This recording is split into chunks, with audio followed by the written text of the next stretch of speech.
อีกครั้งเนาะยินดีต้อนรับเข้าสู่โบสถ์ลาวบังเกิดใหม่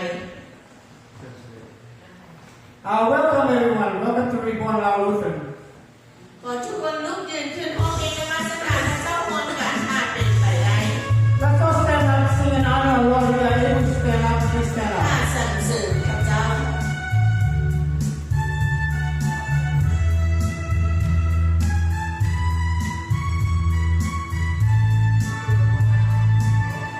พ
กัน Let us all bow our head and let's pray together.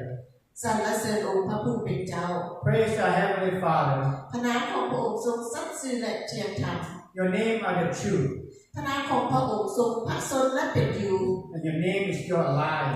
พระองค์เป็นพระนามเดียวที่ลูกเคารพและบูชา And your name is the only name that we worship. ขอบพระองค์ในวันนี้ We give you thanks for today, พระองค์เจ้าได้ประทานชีวิตใหม่ให้ลูก that you have given us this new life, ที่ลูกได้มีโอกาสเข้ามายืนในที่ศักดิ์สิทธิ์ขององค์พระผู้เป็นเจ้า so that we have an opportunity to come here and stand and worship you. ขอพระวิญญาณบริสุทธิ์ทรงแตะต้องพวกลูกในห้องนมัสการนี้ May the Holy Spirit reach out and touch each and every one of us in this room today. โปรดประทานให้ลูกได้เข้าใจพระธรรมอันที่ลึกลับของพระผู้เป็นเจ้า Open our hearts so we understand all your message. สิ่งใดบ่แม่นน้ำพระทัยของพระผู้เป็นเจ้าประทานอย่าให้เกิดในห้องนี้ Whatever that's not according to your will,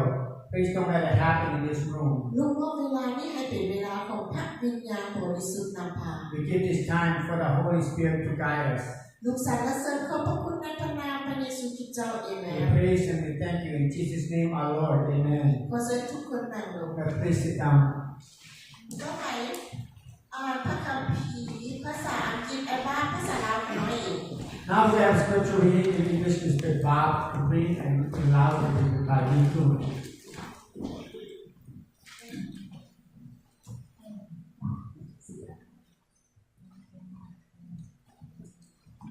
First scripture reading is Acts 2:1-4.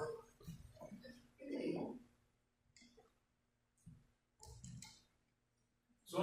on the day of Pentecost, all the believers were meeting together in one place. Suddenly, there was a sound like heaven, like roaring of a mighty windstorm, and it filled the house where they were sitting. Then what looked like flames of tongues of fire appeared and settled on each of them. And everyone present was filled with the Holy Spirit and began to speak in other languages as the Holy Spirit had given them that ability.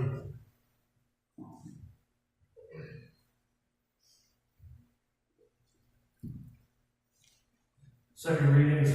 John 14:25-27. I'm telling you these things now while I'm still with you. But when the Father sends an advocate as my representative, that is the Holy Spirit, he will teach you everything and will remind you of everything I've told you. I am leaving you with a gift, peace of mind and heart. And the peace I give you is a gift of the world cannot give you. So do not be troubled or afraid. ได้ขออ่านกิจการบทที่2:1-4หัวข้อกล่าวว่าการเสด็จมาของพระวิญญาณบริสุทธิ์เจ้าเมื่อถึงวันเพนเตโคสเตบรรดาพี่น้องผู้ที่เชื่อทั้งหมดในที่นั้นก็มาเต้าโฮมกันอยู่บ่อนเดียวในทันใดนั้นก็เกิดมีเสียงดังมาจากว่าเหมือนเสียงลมพายุแห่งกล้าดังก้องสนั่นทั่วเฮือนที่พวกเพิ่นนั่งอยู่นั้นมีลิ้นเป็นผู้เหมือนแปลวไฟได้ปรากฏให้พวกเพิ่นเห็นและลิ้นนั้นได้แตกกระจายออกไปอยู่ถึงพวกเพิ่นทุกคนผู้ละลิ้นทุกคนในที่นั้นจึงเต็มไปด้วยพระวิญญาณบริสุทธิ์เจ้าและเริ่มปากภาษาต่างๆตามที่พระวิญญาณทรงโปรดให้พวกเพิ่นเว้า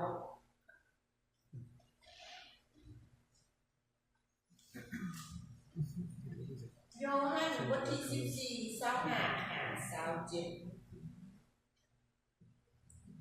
เขาบอกถ้อยคำเหล่านี้แก่พวกเจ้าเมื่อเขายังอยู่กับพวกเจ้าแต่พระผู้ช่วยคือพระวิญญาณบริสุทธิ์เจ้าผู้ที่พระบิดาเจ้าจะใช้มาในนามของเขาองค์นั่นแหละจะสั่งสอนพวกเจ้าทุกสิ่งและจะตอบและจะเตือนให้พวกเจ้าและนึกถึงทุกสิ่งซึ่งเขาได้บอกพวกเจ้าแล้วนั้นเขามอบสันติสุขไว้กับพวกเจ้าเป็นสันติสุขของเขาที่เขามอบให้พวกเจ้าสันติสุขที่เขาให้นั้นบ่เหมือนสันติสุขท ที่โลกให้ยาววุ่นวายเป็นทุกข์ใจและอย่าสูญญาณขอบคุณพระเจ้าขอทุกคนลุกยืนขึ้น Thank you, Bob. Thank you. Let's all stand up and pray for offering together. สรรเสริญขอบคุณพระเจ้าพระบิดา Praise and thank you, Father, ที่พระองค์เจ้าประทานเรื่องการงาน for the work you have given us ประทานปกปักรักษาคุ้มครองลูก and protect all of us. ทุกอย่างที่ลูกมีในวันนี้ล้วนแต่มาจากพระเจ้าพระบิดา Everything we have is because of you พร้อมด้วยชีวิตใหม่ในวันนี้ and the new life we have today. ถ้าลูกบ่มีพระองค์แล้วลูกก็บ่มีวันนี้ If we do not have you, Father, we will not have this day. ขอพระองค์เจ้าทรงสืบต่ออวยพรผู้ที่ถวาย May you, Father, continue to bless those hands that offer today. พระองค์รู้ดีว่าสิ่งใดที่เขาขาดเกิน You know, Father, what they are short of. ขอพระองค์เจ้าทรงอวยพรและรักษาเพิ่น May you, Father, fulfill them and protect them และนำทางเพิ่นไปทางที่ชอบธรรมอยู่เสมอ and lead them to the righteousness. ลูกสรรเสริญขอบพระคุณในพระนามพระเยซูคริสต์เจ้าเอเม We น praise you and thank you in Jesus' name, our Lord. Amen. ขอเชิญทุกคนนั่งลง Please sit down. ต่อไปมาฟังเพลงพิเศษ Now we hear a special song.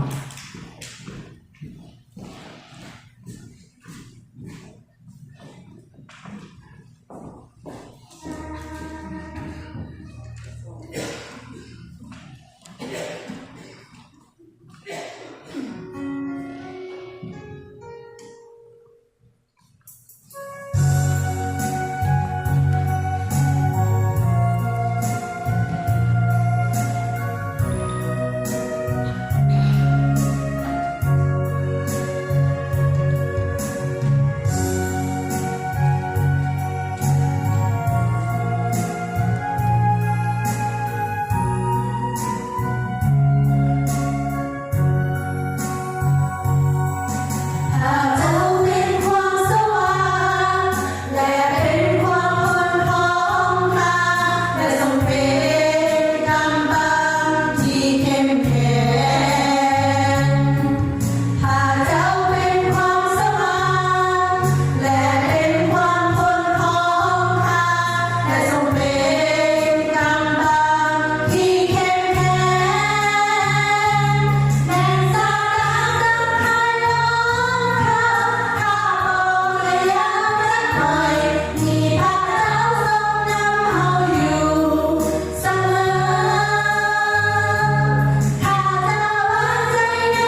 church. Good morning. What a joy and delight to be here today. My name is Pastor Tom Gustafson from Messiah Lutheran Church in Minneapolis. Yes. Pastor Peter and I have been classmates together. อาจารย์เองกับเพื่อนเองPastor Tom เป็นเพื่อนร่วมโรงเรียนเดียวกันพี่น้อง And even more than that, we are very great friends together. หลายคนนั้นอีกเป็นว่าเขาจะเป็นเพื่อนที่ฮักแท้กันดีที่สุด And brothers in Christ. เป็นเพื่อนที่ฮักแท้อยู่ในพระคริสต์ Thank you for the invitation to be here today. ขอบพระคุณพระเจ้าที่พี่น้องได้เชื่อเชิญข้าพเจ้าได้เข้ามาแบ่งปันในวันนี้ And thank you to all for warm welcome and hospitality. ขอบพระคุณพระเจ้าที่พี่น้องได้ยินดีต้อนรับเพิ่นด้วยความอบอุ่น Today is Pentecost Sunday. มื้อนี้แม่นวันแห่งพระวิญญาณบริสุทธิ์เจ้า A while ago, I was helping a friend in the garden. โดนหน้าพอสมควรที่Pastor Tom เพิ่นได้ไปช่วยคนเฮ็ดสวน How many here like to be in the garden? จักปีแล้ว Garden? Okay. I was working in community garden. เพิ่นได้เฮ็ดเวียกเฮ็ดสวนรวมครับใน community ในสังคมนั้นเนาะในสังคมนั้น And I met someone else working in the garden. แล้วเพิ่นได้พบกับผู้ใดผู้หนึ่งที่ได้เฮ็ดเวียกอยู่ในสวน And we were talking together. แล้วเพิ่นร่วมซึ่งกันและกัน And she asked me where I work. and บัดนี้เพิ่นถามว่าเจ้าเฮ็ดเวียกอยู่ไส And I said I work at a church. แล้วข้าพเจ้าตอบเพิ่นว่าข้อยเฮ็ดเวียกอยู่กับโบสถ์ And she said, tell me about your church. แล้วบอกเขาแน่ว่าเกี่ยวกับเรื่องโบสถ์ของเจ้า And I said, the church I serve is very diverse. โบสถ์ที่เจ้าข้อยรับใช้อยู่นั้นเป็นโบสถ์ที่ diverse Yeah, it's very multicultural. เป็นโบสถ์ที่ว่ามีคนส่วนหลายที่มาจากต่างบ่อนต่างถิ่นมาพร้อมกันอยู่กับโบสถ์แต่เฮานี่แหละ And very much love serving God. and เป็นโบสถ์ที่ว่ารับใช้พระเจ้าโดยความรัก And I said, it's like Pentecost at my church. นี่คือเหมือนกับมื้อแห่งพระวิญญาณของพระเจ้าที่ลงมาอยู่ในโบสถ์ And she said to me, what's Pentecost? แล้วเราถามว่าPentecost เป็นอีหยังกันแท้ And I said, Pentecost is birthday of the church. เพิ่นตอบว่า Pentecost คือวันเกิดของโบสถ์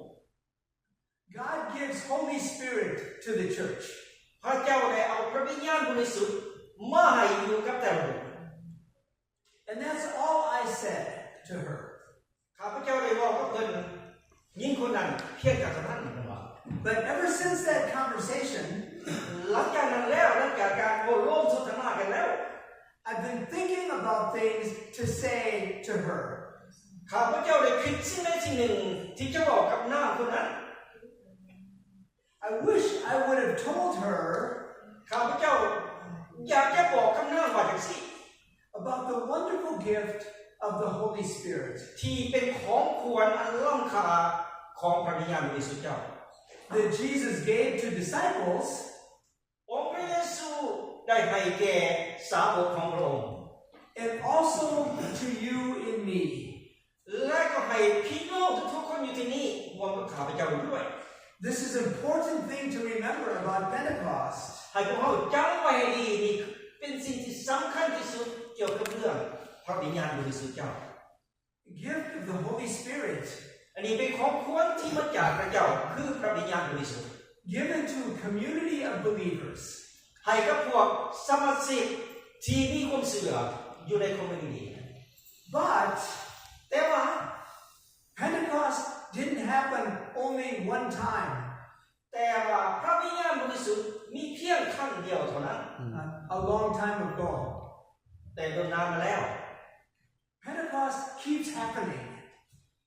พระวิญญาณบริสุทธิ์เฮ็ดให้เกิดทุกสิ่งทุกอย่าง Pentecost is still happening. พระวิญญาณบริสุทธิ์ still keep sorry for that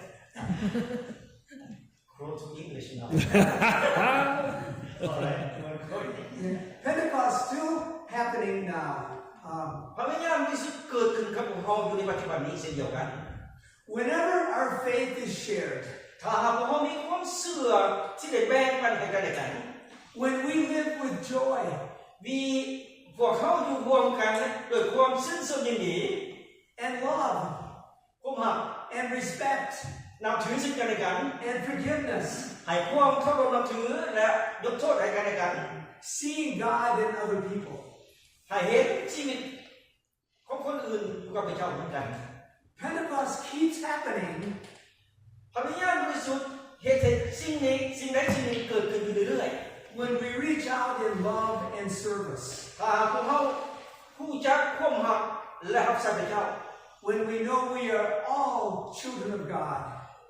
พวกเขารู้เลยว่าพวกเขาเป็นลูกของพระเจ้า part of body of Christ. เป็นภาคส่วนหนึ่งของคริสต์ของพระเยซู The body of Christ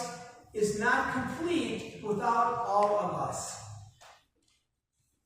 พระกายขององค์พระเยซูจะบ่สำเร็จนอกจากพวกเขาแบ่งปันให้กันและกัน Where do you see Holy Spirit active in your life? พี่น้องได้เห็นพระวิญญาณบริสุทธิ์ได้ทำงานในชีวิตของพี่น้องอยู่บ่ Think about just for a minute. คิดเบิ่งนาทีหนึ่ง Where is Holy Spirit active? เวลาใดที่พระวิญญาณบริสุทธิ์ได้แสดงในชีวิตของพี่น้อง Where is Holy Spirit active at Reborn Lao Lutheran? พระวิญญาณบริสุทธิ์ได้แสดงแน่ๆอยู่ที่โบสถ์เราบังเกิดใหม่ I wonder when the next Pentecost will be. ข้าพเจ้ารู้ว่าพระวิญญาณบริสุทธิ์จะลงมายามใดอีก Maybe today. บางเทื่อมื้อนี้ Maybe right here. บางเทื่อเวลานี้สถานที่นี้ One more thing to share. อันนี้นิดนึงเราเพิ่นจะแบ่งปันกันให้เฮา How many here like to dream? พี่น้องมีความฝันอีกจังนึงบ่เพิ่นว่า Some people think I daydream too much. หลายคนคิดว่ามีความฝันหลายคนเนาะ Pentecost is time to dream. พระวิญญาณบริสุทธิ์คือกับเวลาที่เฮาฝัน If we would read more in Acts, ถ้าพวกเราอ่านพระคัมภีร์กิจการ we would read people are dreaming. คือกับเราอ่านพระคัมภีร์ที่มีความฝัน Young people and old people, คนหนุ่มและคนแก่ women and men, สตรีและบุรุษ everybody is dreaming หลายคนมีความฝันกันทั้งนั้น because the Holy Spirit has come upon us. เพราะว่าพระวิญญาณบริสุทธิ์ได้เข้ามาสวมในชีวิตของเรา I don't think I dream enough. ข้าพเจ้าเชื่อว่าข้าพเจ้ามีความฝันเพียงพอ But then I remember Acts. แต่ว่าเพิ่นจื่อในพระคัมภีร์กิจการ God wishes for us to dream. พระเจ้าอวยพรให้พวกเขามีความฝัน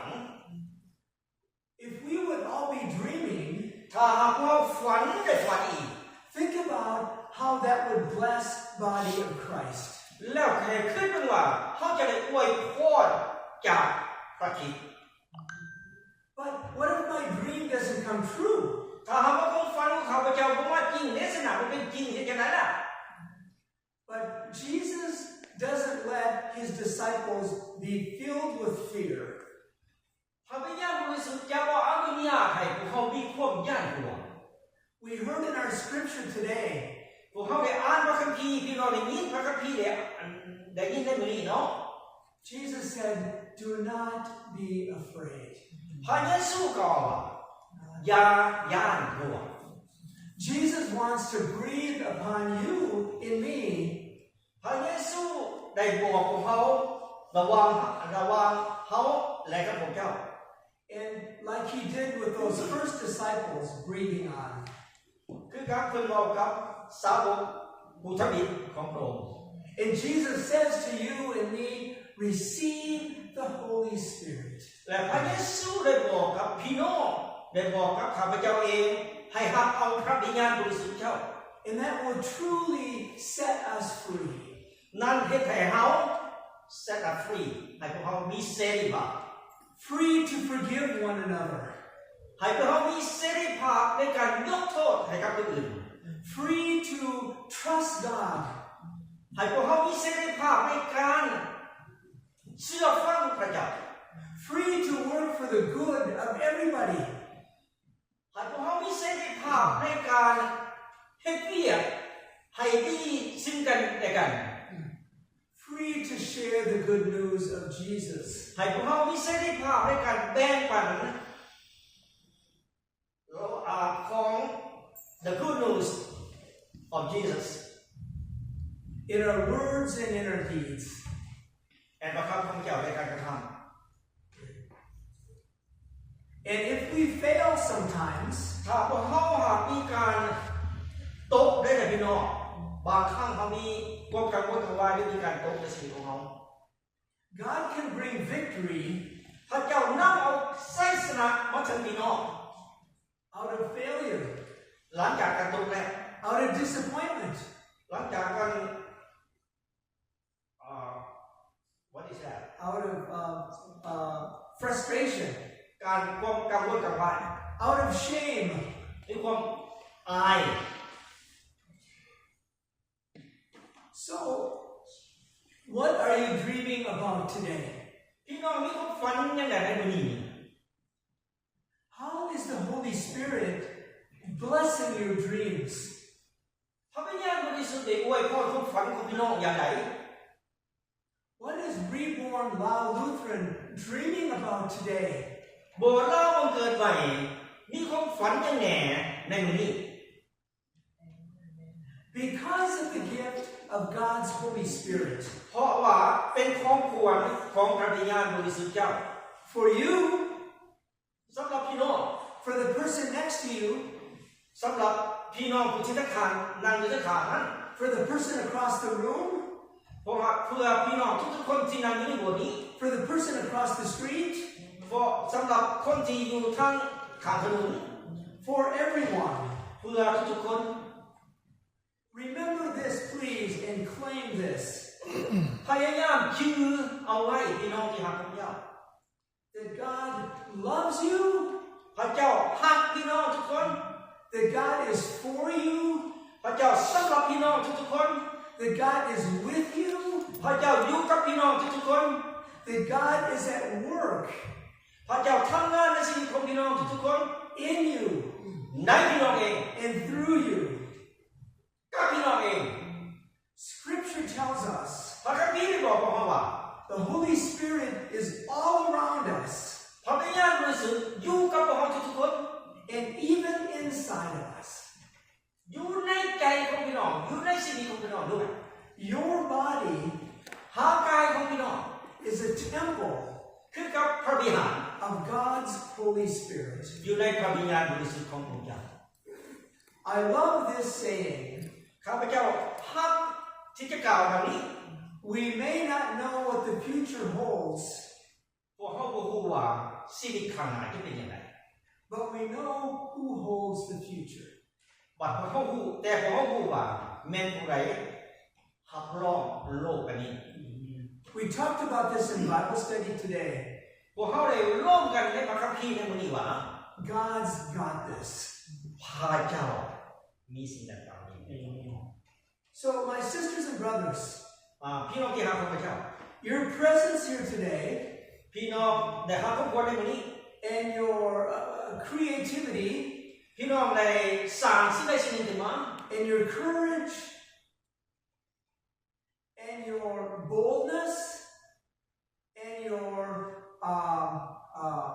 faithfulness พี่น้องมีความสัตย์ซื่อ and your dreaming ความฝันของพี่น้อง has never been more important. is บ่ได้สำคัญหลายสมัย May we live ถ้าหากเราอยู่ร่วมกันมีชีวิตอยู่ in the love, ในความรัก in the joy, ในความสุขสนยินดี in the peace, ในความสันติสุข and the forgiveness, และยกโทษอภัยกันและกันนั้น in the abundant life อันนี้คือชีวิตที่เต็มล้นด้วยทุกสิ่งทุกอย่าง of God's Holy Spirit. ในพระวิญญาณบริสุทธิ์ของพระเจ้า May we live in that, ขอให้พวกเราทุกคนได้อยู่ในที่นี้ and may we live that out. ให้พวกเราอยู่ร่วมกันและกัน Amen. ขอบพระคุณพระเจ้า Thank you.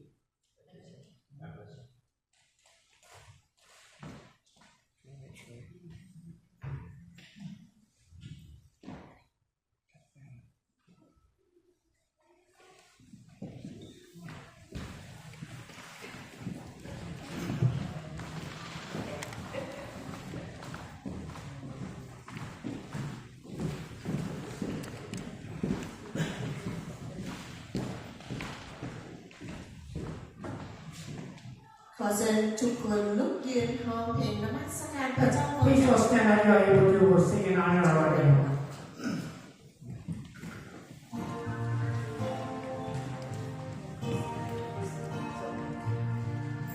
เราทุกสิ่งนำพระเยซู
ข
เพลงใหม่นะพี่น้องพ่วงกับพระเจ้าพ่วงกับพระคิด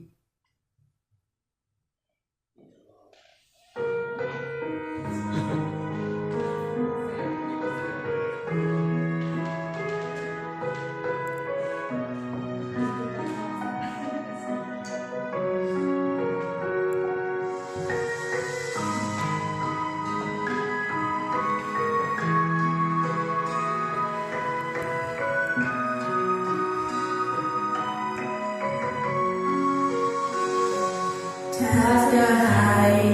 เขาอยู่นั่งกันได้ใจเก่านั้นต้องทิ้งให้หมดสิ้นไปเขาจะเป็นดึงเกี่ยวกันกับพระองค์ชีวิตใหม่ถ้าเราจะกล้าให้ทุกๆอย่าง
ขอบพระคุณและสรรเสริญองค์พระผู้เป็นเจ้า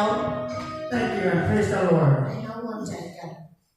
สงบจิตใจและนึกถึงพระเจ้าของเรา Let us all bow our head and think about God. สรรเสริญพระคุณพระองค์ Praise and thank you, our Father. ขอบพระคุณพระองค์ที่เฝ้ารักษาลูกที่ผ่านมาและวันนี้ We give you thanks for protecting us from the past to this present day. ขอบพระคุณพระองค์ให้ลูกได้มีครอบครัว And we give you thanks for the family that we have อันที่ยิ่งใหญ่ and the loving family. ขอบพระคุณพระองค์สำหรับความสุขสื่นยินดี And we give you thanks for the happiness ขอบพระคุณพระองค์ที่ปกปักรักษาคุ้มครองลูกในชีวิตประจำวัน and we give you thanks for always protect us every day. ข ขอพระองค์เจ้าทรงสืบต่อรักษาลูกอย่างนี้ตลอดไป May you, Father, continue to protect us และนำทางลูกไปทางที่ชอบธรรมอยู่เสมอ and lead us to the righteousness. ลูกอธิษฐานเป็นพิเศษ Let us special pray. ขอพระองค์เจ้าทรงประทานการขับไส้อันที่เข้มแข็งให้พวกลูกด้วย Father, give us strength and energy to always want to serve you. และความรักอันที่ยิ่งใหญ่มาจากพระเจ้าพระบิดา And the greatest love that you have given us, ลงมาในทางการของพวกลูกในที่นี้ that you will pour down on all of us. ให้เราร่วมใจกันสารภาพบาปต่อองค์พระผู้เป็นเจ้า Let us all confess to พระเจ้า our พระ God. บิดา Oh, Heavenly Father, ลูกขอสารภาพความผิดบาปที่ลูกได้ทำมาและวันนี้ we'd like to confess the sin that we commit past to this present day. ลูกรู้ดีว่าลูกเห็นบนถือน้ำพระทัยของพระผู้เป็น And we เจ้า know that we did wrong. ขอพระองค์เจ้าทรงอภัยความผิดบาปให้ลูกด้วย May you, Father, forgive us และเปลี่ยนแปลงชีวิตลูกด้วย and change us พร้อมด้วยนำทางลูกไปทางที่ชอบธรรมด้วย and lead us to righteousness. ลูกสรรเสริญลูกมอบเวลานี้ให้เป็นเวลาของพระวิญญาณบริสุทธิ์ We praise and we thank you and we give this time for the Holy Spirit. สรรเสริญขอบพระคุณในพระนามพระเยซูคริสต์เจ้า We praise and we thank you in Jesus' name, our Lord. Amen.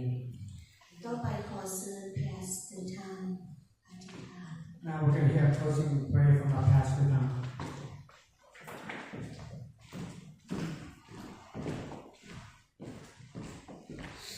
Shall we pray? Gracious Heavenly Father, we thank you for the gift of this day with all the opportunities it gives us to be your people in the world. I pray a blessing on this congregation and the work that it does in the Pentecost spirit. I pray a blessing, Lord, on all the family of God, which is all of us. Help us to see each other as your beloved children. Thank you for the Pentecost spirit. May the Spirit live in us and flow from us each day of our lives. Bless this creation with the peace and love of Christ, that we might truly come together in the love of Christ that passes all understanding, that we might live as your family, the body of Christ together. We pray all this in the name of our risen Savior, Jesus. Amen. Amen. I'd like to expect that special for Pastor Khan to come share God's message with us today. Thank you for that, Pastor Khan.